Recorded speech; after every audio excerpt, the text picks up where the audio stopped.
Hello and welcome to the Silver Screen Show, where we talk everything about movies, film and cinema.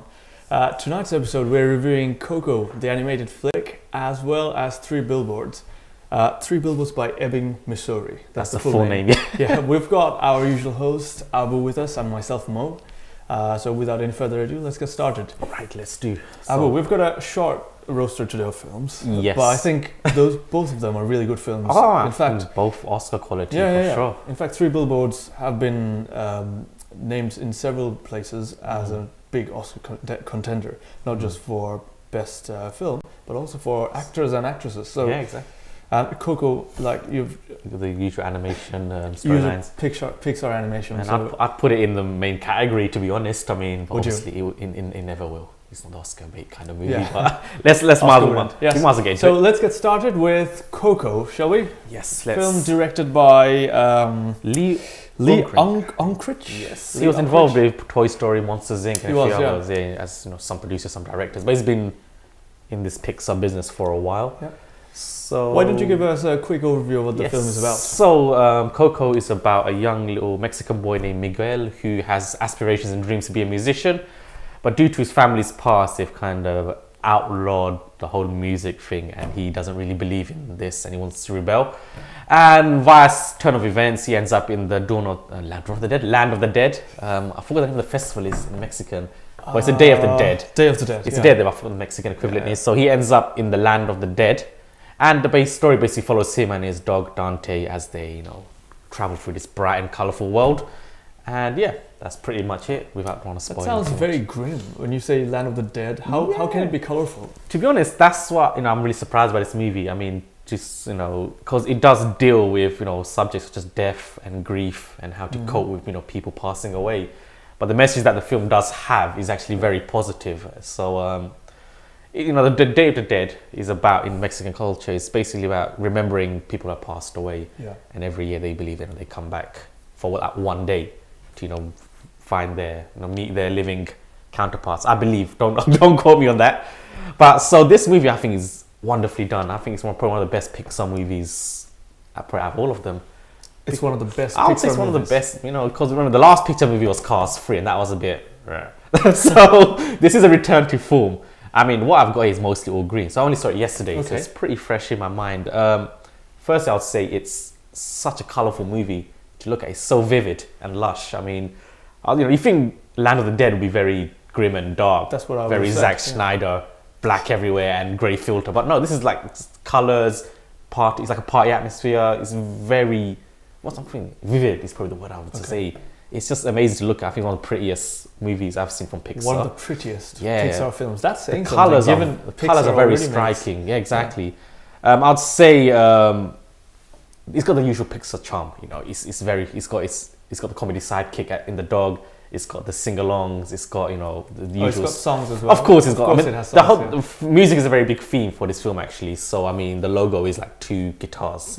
So mariachi bands, Mexican culture. So music actually plays a very important role in this movie, and as you find out through the story, it's actually very emotional. I mean, surprisingly emotional, to be honest. I mean, when you find out why the film is called Coco, it really hits you. I mean, I'm like, wow.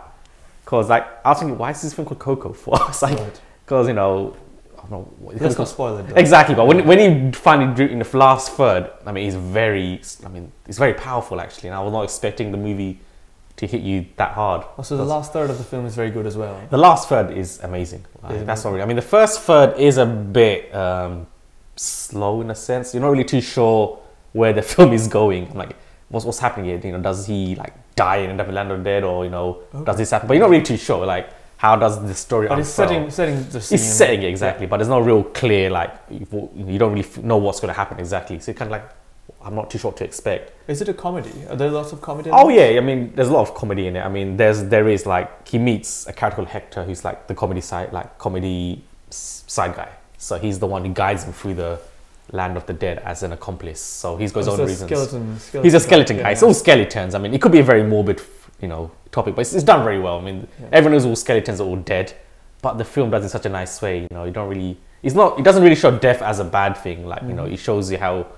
It's doesn't mean it says just because someone's died doesn't mean they're gone forever. As long as you remember who they are and you remember them every year, remember them all the time, that's basically what the film's about. It's not about they're dead and they're gone. It's more about knowing who, respecting people and knowing who they are and what they did. Does the story have the impact of typical the Pixar stories normally have? Because you gave the example of Cars. Terrible story. The characters are very interesting. Know how Cars is free films. I think Cars just spends money. Oh, it's because of the toy, all the toy and merch they sell. But this one, is the story quite impactful? The story is like because it sounds like a more mature theme they're tackling here with grief and death. Definitely, yeah. Because like when the story starts, like in the final third, when all the plot lines start to come together and there are some revelations, it all makes sense. And it hits you very hard. Actually, I wasn't really expecting that much because. To be honest, there hasn't been very much hype on this movie. I've not really seen any. No, I haven't heard much at all. No promotions about it. I mean, it's been out in America for a couple of months now. But it's made a lot of money. Oh, it's made like 800 million already. Yeah. So the British market's probably nothing to them. But I'm just, I'm surprised by the lack of promotion anywhere. To be honest, it's not on billboards. It's not on buses. No, I've not seen it in the underground anywhere. Same with Moana. That also got surprisingly low key amount of promotional So maybe they know that UK is not a market for these kind of films. Maybe that must be the reason. And it's also nice to see some Mexican culture. We've got that guy in US in power who doesn't really respect Mexico much at all. So it's nice to see this film, actually, Mexican culture is really great. There's a lot of nice things about it. It's not all negative. And that's one of the nice things about these Pixar films, isn't it? Because they always focus on a different culture or a different story. Yeah, that's typical from the Pigeon Park. Was Moana Pixar? It was, wasn't it?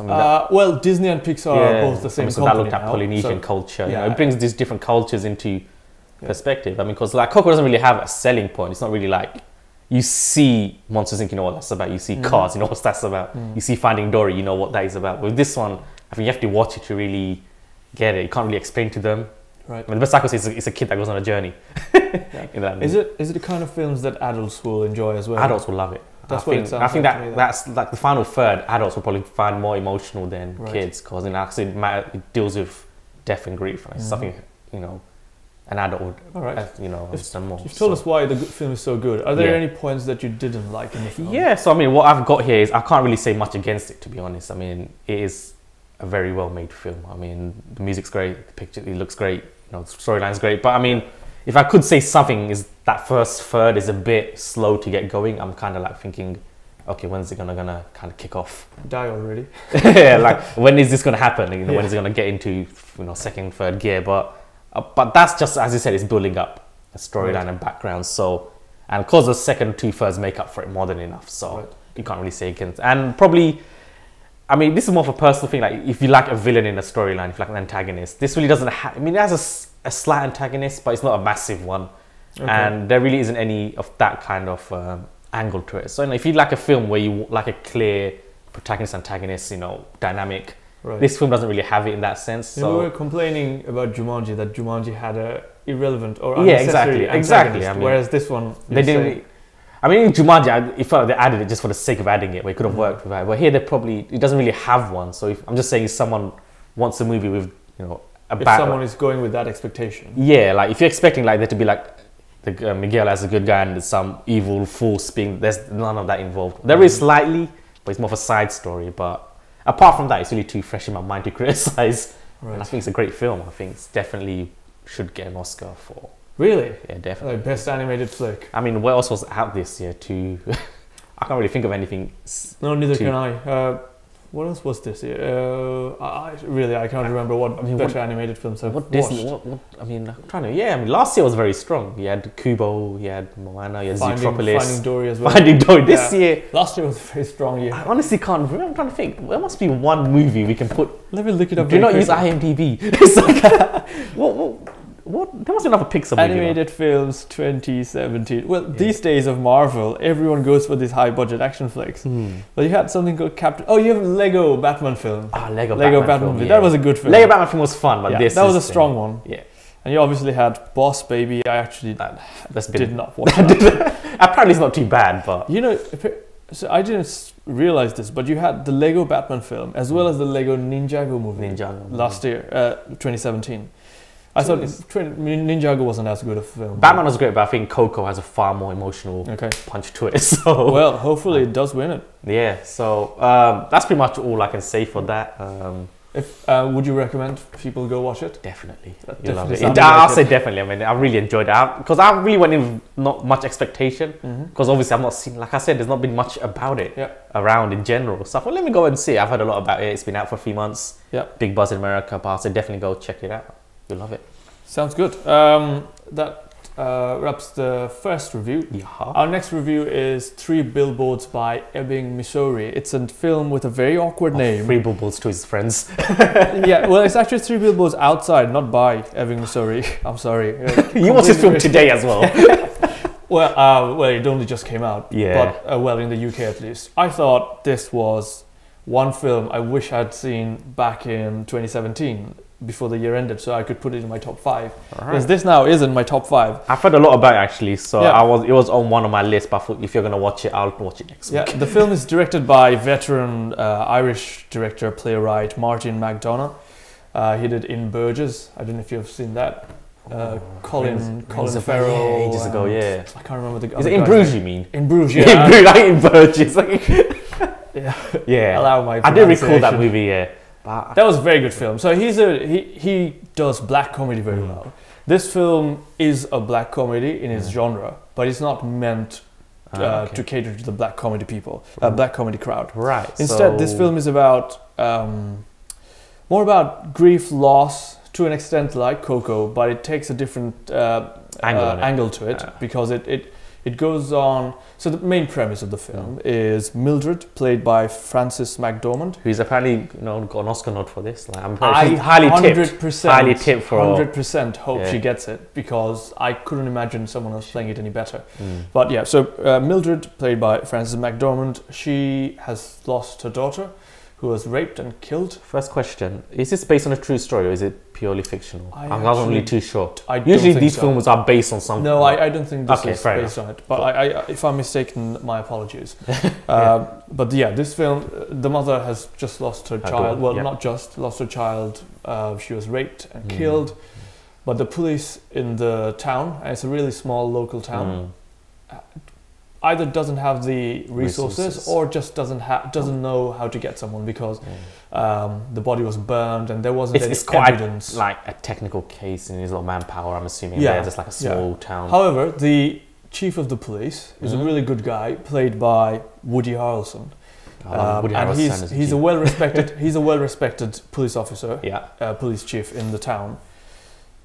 What happens is Mildred is so frustrated and angry and beset with grief about her daughter's death and no one being found for action, it. She takes a rash move and she puts massive ads in 3 billboards outside of Ebbing, Missouri, as you just go into Ebbing, Missouri. And the billboards say, I wouldn't be spoiling it, but it goes as... Is it crude? No, it's not crude. Okay, it's more. I'm surprised she held it back. It's something around. My daughter was killed. Do something. Yeah, she was raped and she died while she was getting raped. No one has been arrested. How come? It's just calling them out basically. Yeah. How come Chief Willoughby? So he names Chief Willoughby, calling people out. Calling the chief by his name. Yeah. Now the interesting bit about the film is it doesn't. Those 3 billboards aren't the focus. It's more the impetus of what happens after she does that, takes that action. So you've got local news channels coming in, interviewing her, and that has an impact on the police chief. He's putting a spotlight on police. But the police chief is very well respected, and he's a genuinely nice guy. So now he's not playing like an antagonist kind of. No, he's not. Okay. There aren't any antagonists. From the trailer, it looked like he was playing like a frustrated cop. It did. He's like, why are you doing this for? But I'll definitely have to qualify that because this film has this. I think the best bit about this film is this is one of the most real films I've seen in 2017. Okay. I think this compares with Get Out in how well it's executed. So it's not just the performance that is amazing in the film, but it's the narrative as well as how the events play out. So there are lots of twists and turns in the film, but it's not the typical Hollywood twists and turns. It's more real. You feel like I can see that happening. It's not like OMG, they just did it. They did it just for having a twist. Yeah, exactly. It's not Shyamalan twist, just like, oh my god, I didn't foresee that. But you can see that, oh, I'm so sad, or I'm quite surprised that has happened. Yeah. But I can see that happening in real life. So that imbues a Sense of genuine, realism. yeah, that imbues a genuine, it imbues a realism in the film, and you feel like you're actually watching, or maybe you're watching a journalism piece, like someone's a journalist has gone out in the local town and is reporting back episode about or something. Exactly like that, yeah.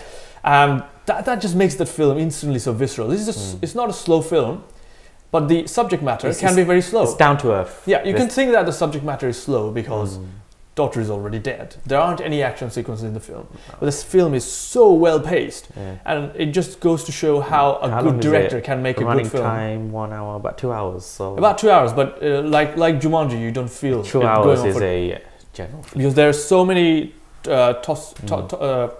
topsy-turvy turns and like twists and surprising moments happening and surprising moments of emotion. I mean, also to name a few, Sam Rockwell's got a lot of recognition for it as well. So, I was just gonna say, yes. I mean, Sam Rockwell is somebody associated with, like, you know, apparently best supporting actor nod. You know, that is highly acclaimed. Yeah, Sam Rockwell is one of my. If I'm ever to say I have a favorite actor, Sam Rockwell is among the top. Okay. And Woody Harrelson as well, surprisingly. Yeah. So It's this a strong, film has got strong both cast. of them. Yeah. And just it's also got Peter Dinklage, who acts pretty well as well. He doesn't have a big part, but he acts really well. To be honest, what's his everyone role in the film. Because He's just a local townsman. okay, cool, just a townsman. He's got a small role in it, but important one. Yeah. But yeah, Sam Rockwell just kills it. Yes. So what's like his, he always does. Is he like one of the? He's a policeman. Policeman. Okay. Yeah, he's a policeman as well. Okay. So what's his deal? I'm not going to spoil what he's like, but he's a bit of a. So this is a local police station. Not everyone is up and tight, noble, scrupulous. Yeah. They've got their own issues, agendas.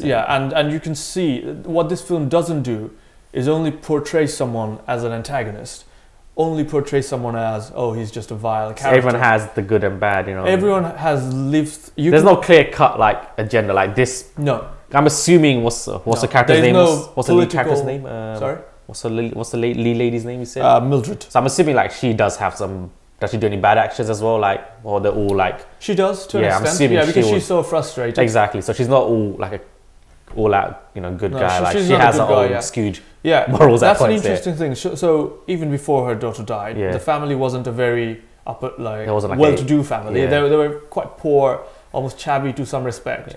But that just puts so much realism in this, and you feel like it's Midwest America, or Missouri. I'm assuming it's like in the. Where is Missouri? Don't ask me. Don't ask me. It's in America. Yeah, in the US somewhere. That in itself is a whole new world. It's only got a budget of 12 million, so. Yeah, but it's already made more than what it's supposed to, and I'm so happy it has, because these kind of films should come out more often. This is the kind of film that you miss in today's days, where you only have Marvel films and everyone wishing to be a Marvel film. So this is one of those rare films that I hope people watch, and I hope people go to the cinema to watch, because I had a fantastic time. All right, so now you praised it a lot. What is there anything you would like to improve upon? Something you'd like say you would have changed if you were in charge of the film? I would say the last 5 minutes of the film took me out of the realism of the film. I thought it was Does it get too actiony or something? No, not actiony, but I thought it was a bit too either convenient, either that's where you put it, or it was a bit ex machina. No, it was just a bit sudden. Okay. So it was a bit sudden. So the way things looking at something, that seems a bit nice to wrap everything up. It doesn't take away too much from the film. Course, but I thought maybe it could have ended in a different way. Ending is always tricky to land, isn't it? I mean, no film's gonna be perfect. Especially for a drama like this. Ending can be typical. Ending, either do you end it in a tragedy or do you end it in everything reconciling? Exactly. This is a good ending. It's a sophisticated ending, but it could have been a bit different, I hope. Fair enough. Without trying to spoil it too much. Apart from that, I mean, just singing the praises again. I thought the sound score of the film was amazing. It was a very nuanced sound score. There weren't any big epic moments there. And it's something I thought to mention about Coco. The soundtrack as well is amazing. So throwback, because the soundtrack, it reminded me of a point. Right. Anyway, back to you. So I rate three Billboards as maybe the top 3 of 2017 in film. Wow, really? Maybe even top 2. So if you watched it a month ago, you would rate it in the top. In between. Well, it came out in America probably back then. So technically, you can. When was it released? Have a look. It was released September. It was released in November, so yeah, we can say 2017. It is 2017, yeah, it definitely is. So yeah, I really hope this film gets recognition in the award ceremonies, and as well, I hope Frances McDormand gets an Oscar nod, as well as Sam Rockwell. I really cannot overstress how Hollywood is being unfair by not giving Sam Rockwell an Oscar, because I had those three guys, so Leonardo DiCaprio, Sam Rockwell, and who's the commissioner from Batman? Gary Oldman. Gary Oldman, yeah.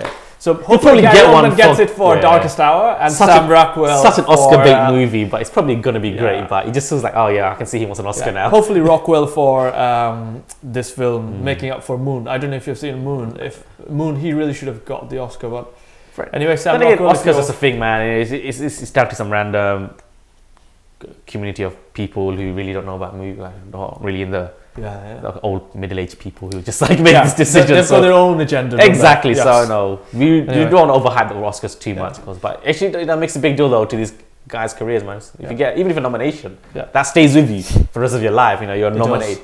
Even if you don't win it, even if you nominate. A lot of the times it's down to luck as well. Yeah, exactly. Or like with their gender, like this year they want to give it to someone. But we can talk about Oscars soon in about a month or two time. So.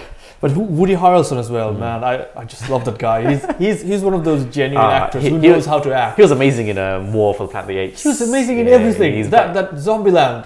How cool was that? He was playing an actor in terrible films recently. What's that? Suburbia? Suburbicon. Suburbicon, yeah. Oh well, we'll see that. We'll see next week. But anyway, thanks very much for joining us. Hope to see you in the next one. Until then, have a good time. Take care. Bye. Cheers. Suburbicon.